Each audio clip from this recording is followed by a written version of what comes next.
Primeira carta de Paulo aos Coríntios, capítulo 12. Meus irmãos, quero que vocês saibam a verdade a respeito dos dons que o Espírito Santo dá.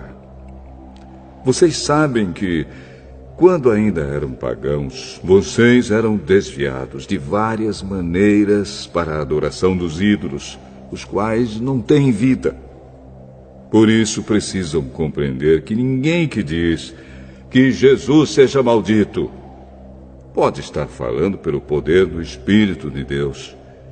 E que ninguém pode dizer Jesus é Senhor, a não ser que seja guiado pelo Espírito Santo. Existem tipos diferentes de dons espirituais, mas é um só e o mesmo Espírito quem dá esses dons. Existem maneiras diferentes de servir, mas o Senhor que servimos é o mesmo. Há diferentes habilidades para realizar o trabalho, mas é o mesmo Deus quem dá a cada um a habilidade para fazê-lo. Para o bem de todos, Deus dá a cada um alguma prova da presença do Espírito Santo. Para uma pessoa, o Espírito dá a mensagem de sabedoria, e para outra, o mesmo Espírito dá a mensagem de conhecimento. Para uma pessoa, o mesmo Espírito dá a fé, e para outra, dá o poder de curar. Uma pessoa recebe do Espírito poder para fazer milagres, e outra recebe o dom de anunciar a mensagem de Deus. Ainda outra pessoa recebe a capacidade para saber a diferença entre os dons que vêm do Espírito e os que não vêm dele. Para uma pessoa, o Espírito dá a capacidade de falar em línguas estranhas, e para outra, ele dá a capacidade de interpretar o que essas línguas querem dizer. Porém, é um só e o mesmo Espírito quem faz tudo isso.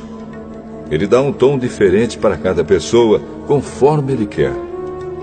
Cristo é como um corpo, o qual tem muitas partes. E todas as partes, mesmo sendo muitas, formam um só corpo.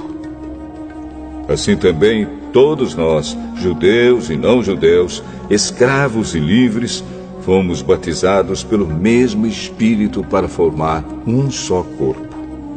E a todos nós foi dado de beber do mesmo Espírito. Pois o corpo não é feito de uma só parte, mas de muitas.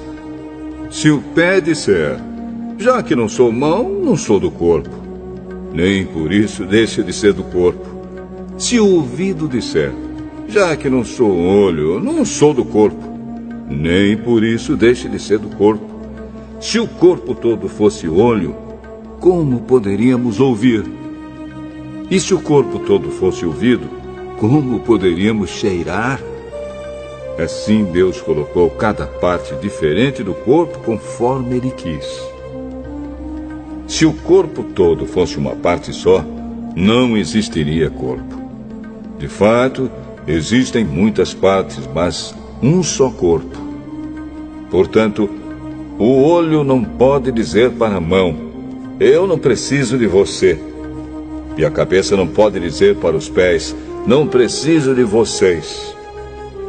O fato é que as partes do corpo que parecem ser as mais fracas são as mais necessárias. E aquelas que achamos menos honrosas são as que tratamos com mais honra. E as partes que parecem ser feias recebem um cuidado especial que as outras mais bonitas não precisam. Foi assim que Deus fez o corpo, dando mais honra às partes menos honrosas.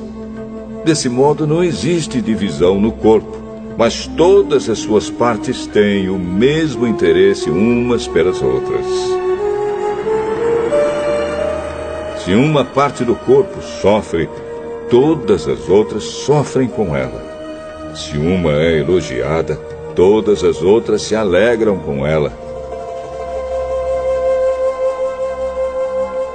Pois bem, vocês são o corpo de Cristo e cada um é uma parte desse corpo. Na igreja, Deus pôs tudo no lugar certo.